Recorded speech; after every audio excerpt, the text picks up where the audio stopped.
Hi everyone, today I'm going to read a story called Look Up by Nathan Byron and it's published by Penguin Random House, UK. Every night before bed I set up my telescope and look up at the stars. Mum tells me that I never stop looking up and my head is always floating in the clouds. But she can't tell me that I look up more than my brother Jamal looks down at his silly phone.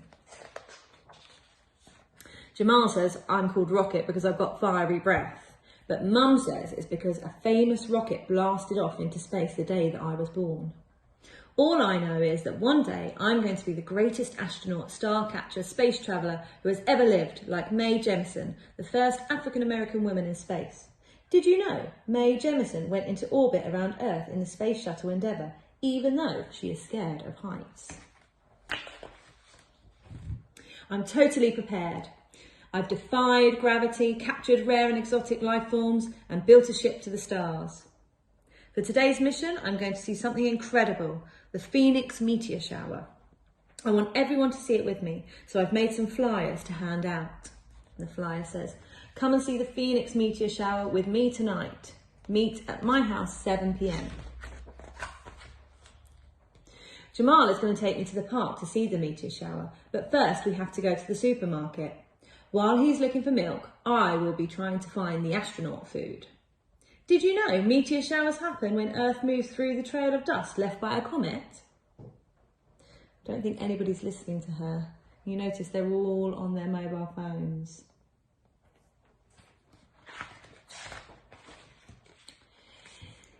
Did you know most meteors are smaller than a grain of sand? Did you know meteors are bits of dust burning up in the atmosphere? Did you know the best time to see a meteor shower is when it's dark with no clouds? In the supermarket, when Kathy the cashier isn't looking, I grab the microphone. "Tonight, come out and witness the amazing Phoenix meteor shower." Everybody looks up. Kathy takes her microphone back as I hand out my flyers to the other people in the queue.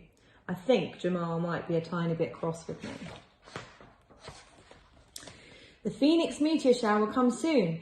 We'd better drop off the shopping and get to the park fast." Oops. Haha, that wouldn't have happened if you just looked up. Now Jamal is even more cross with me and he says he won't take me to the park anymore.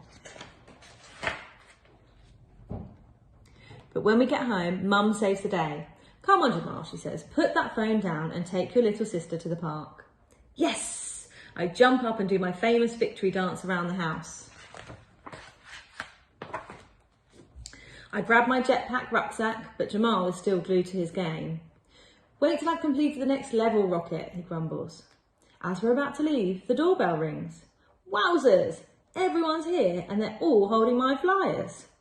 "To the park," I yell at the top of my lungs. We're all so excited.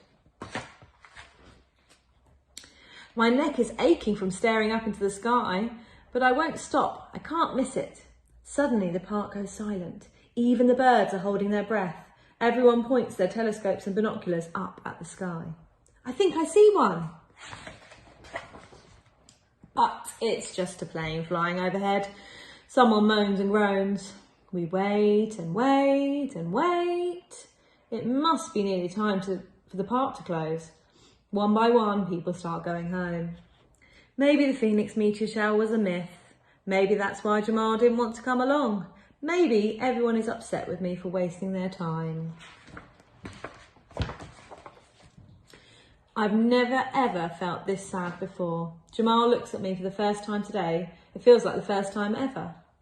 "I've turned my phone off, sis," he says. "I'm sorry for making you wait in the freezing cold for nothing, Jamal. Let's go home." Suddenly, there's a big bright light in the sky. Look up! "The Phoenix meteor shower. I'm speechless," Jamal says. He pulls out his flask and gives me a warm cup of hot chocolate. Yummy. We both sit down on the hill watching the meteors zoom across the sky. I'm so happy we looked up and saw them together. Did you know one day I'm going to have a meteor shower named after me? The end.